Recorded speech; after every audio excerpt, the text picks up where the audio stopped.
Bienvenue à tous dans cette nouvelle vidéo. On se retrouve pour la seconde analyse de ce lundi 8 août 2022 sur les Pokémon de la 6e génération.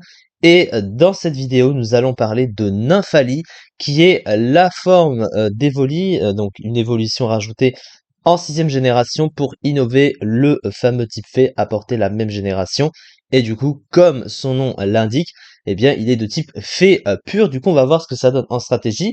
Alors du coup, le type fée est évidemment devenu un des meilleurs types du jeu pour contrecarrer la toute-puissance du type dragon des générations précédentes, puisqu'il a une immunité au type et est super efficace dessus. Et en plus, il apporte 3 résistances insectes, ténèbres et combat qui sont très pratiques pour seulement 2 faiblesses, poison et acier, qui sont pas des types offensifs très courants, donc globalement c'est fort.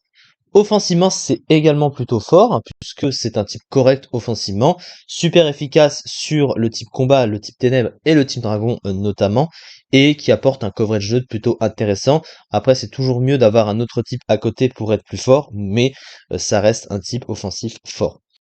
Alors ensuite, au niveau de ses deux talents, il possède tout d'abord Joli Sourire, dont on parlera pas vraiment parce que c'est un talent un peu nul. En gros, ça a 30% de chance de rendre amoureux un Pokémon s'il prend une attaque de contact. Donc il faut que le Pokémon ait un genre opposé, sinon ça ne fonctionne pas, évidemment. Donc du coup, le talent est un peu nul. Euh, et ensuite, l'autre talent, c'est Peau Féerique, qui est évidemment beaucoup plus utile. En gros, qu'est-ce que ça fait? Bah, tous les moves de type normal vont devenir de type fée. Et en plus du stab, ça rajoute 20% de plus de puissance, ce qui est évidemment très adapté comme talent. Au niveau des statistiques à présent, le Pokémon a une base offensive de 110 en attaque spéciale, qui est relativement correcte. Il a une bonne défense spéciale derrière, avec 130 en défense spéciale, backé par 95 en PV, donc plutôt un bon bulk spécial. Par contre, sur le physique, c'est le contraire. Il a que 65 de défense, donc il tank très mal les coups sur le physique et une attaque de 65, donc il ne peut évidemment pas se servir. Et à côté, il a une très mauvaise vitesse de seulement 60, donc c'est un Pokémon lent, et ce qui également l'handicap. Alors, au niveau de son move pool, alors qu'est-ce qu'il possède offensivement? Eh bien, il a surtout accès à Mégaphone, qui va être son stable le plus utile, plus que Moonblast, parce que Moonblast, ça a 95 de puissance, avec le stab, ça rajoute un peu plus, mais la particularité, c'est que Moonblast n'est pas boosté par Peau Féerique parce que c'est déjà une capacité de type fée, alors que Mégaphone a 90 de puissance, et elle passe de type fée avec Peau Féerique, a le stab du coup dessus, et en plus il y a les 20% de puissance, du coup c'est plus fort que Moonblast stabé, évidemment. À côté, il a quelques options offensives, pas énormément, alors il a surtout Feu ensorcelé, un coverage pour passer les Pokémon de type acier, et à côté, il a pas énormément de choses, alors il a Plénitude pour se booster, voilà, c'est toujours pratique.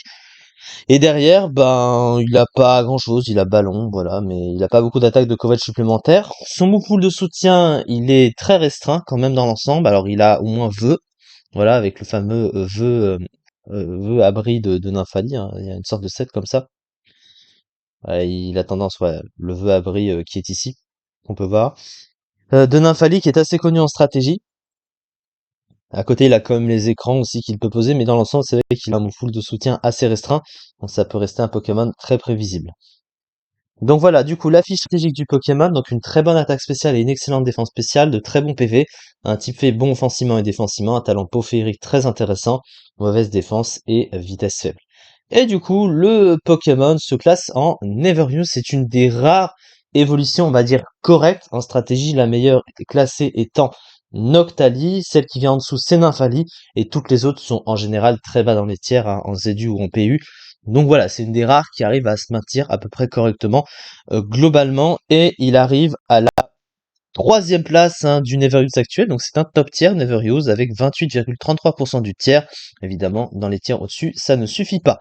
C'est ça en tout cas pour cette vidéo du coup, et on se retrouve pour la troisième et dernière analyse du jour sur les Pokémon de la 6e génération. Merci beaucoup de m'avoir suivi, et à très vite pour la suite.